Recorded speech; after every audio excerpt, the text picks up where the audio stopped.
आज मी खीर बनवण्याची एक खास पद्धत सांगणार आहे.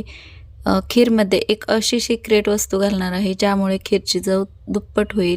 ही खीर बनवायची खास पद्धत आहे, जी मी आज तुमच्यासोबत शेअर करणार आहे.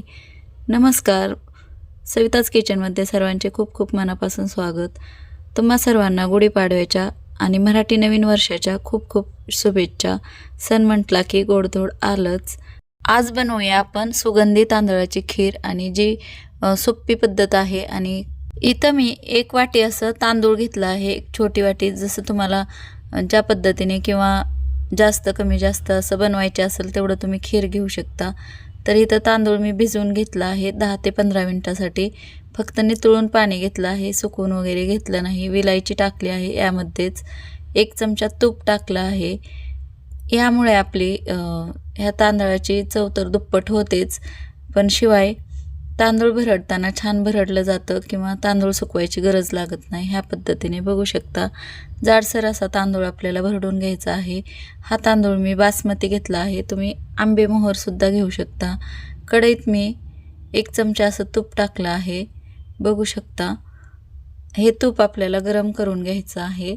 हलकंसं तूप गरम करून घ्यायचं आहे. तूप गरम होतंय तोपर्यंत आपण त्याच तांदळाच्या भांड्यात आपण तांदूळ भरडला आहे, त्यामध्येच काजू आणि बदाम टाकूया. ह्या पद्धतीने तांदळामध्ये काजू आणि बदाम भरडून घेतल्यानंतर आपल्या खीरला एक दाटसरपणा येतो आणि एक रिचनेससुद्धा येते. तर आपण इथं काजू बदामसुद्धा थोडेसे लालसर रंगावर काजू बदामचे तुकडे टाकले आहेत गरम तुपामध्ये. त्यामध्येच आपल्याला तांदूळसुद्धा वाटलेलं टाकायचं आहे आणि हे छान असं लालसर रंगावर आपण भाजून घेऊया.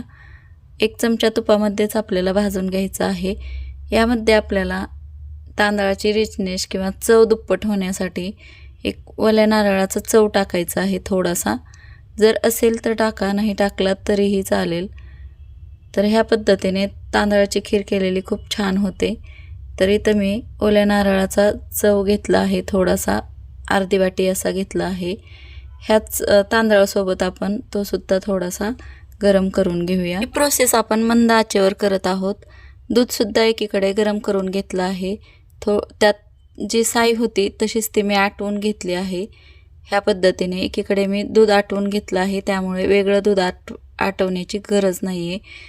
आपण लगेच डायरेक्ट असं तांदळामध्ये टाकलं आहे. थोडं थोडं टाकायचं आणि एकीकडे पळीने हलवत राहायचं. जर तुम्हाला जास्तच खीरला रिचपणा पाहिजे किंवा दाटसरपणा पाहिजे तर तुम्ही दूध उकळताना थोडंसं मिल्क पावडर टाकू शकता. पण मी साईसहित हे 1 लिटर दूध घट्ट असं तापवून घेतलं आहे. यामुळे ह्या दुधाची चव अशी रबडीसारखी येते. दूध मंद आचेवर सतत हलवत आटवून घेतलेलं आहे. आत्तासुद्धा आपण हे दूध तांदळासोबत छान असं मिक्स करून घेत आहोत मंद आचेवरच, म्हणजे ते तळाला लागणार नाही. मंद आचेवर करून घेतल्यानंतर ह्या पद्धतीने दूध आटवून घेतलेलं आहे, त्यामुळे खीरची चव खूप छान येते. नक्कीच ह्या पद्धतीने बनवून पहा. खीरेचा रंग आणि स्वाद वाढवण्यासाठी दुधात तुम्ही भिजवलेले केशरसुद्धा टाकू शकता. ओल्या नारळाचे तुकडे टाकून घेऊया आपण. यामध्ये तुम्हाला आवडीनुसार तुम्ही मनुकेसुद्धा टाकू शकता. तर इथं मी ओल्या नारळाचे छोटे छोटे तुकडे करून टाकले आहेत, खूप छान लागतात. काळे मनुके टाकले आहेत, त्या ठिकाणी तुम्ही साधे मनुके टाकलेत तरीही चालतील. आणि सतत आपण ढवळत आहोत ह्या खीरला.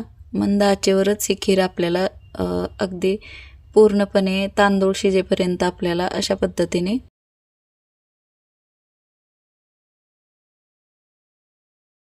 मंद आचेवर आपल्याला ढवळत राहायचे आहे. साखर नेहमी तांदूळ पूर्णपणे शिजल्यानंतरच घालावी. जर साखर आधी घातली तर तांदूळ शिजायला खूप वेळ लागतो. साखर आधी घातली तर नंतर तांदूळ कडक होतो, लवकर शिजत नाही. म्हणून साखर नेहमी पूर्णपणे तांदूळ शिजल्यानंतरच घालायची. तर मी सांगितल्याप्रमाणे खिरेचा रंग आणि स्वाद वाढवण्यासाठी तुम्ही केशर घालू शकता. इथं मी दुधात भिजवलं नाही, यामध्ये डायरेक्ट टाकलं आहे. तर मंद आचेवर आपली खीर शिजवून घेत आहोत. तांदळाची खीर बनवण्यासाठी नेहमी आंबेमोहोर किंवा बासमती तांदूळ वापरायचा, म्हणजे खीरला एक छान सुवास येतो, खमंग सुवास दरवळतो.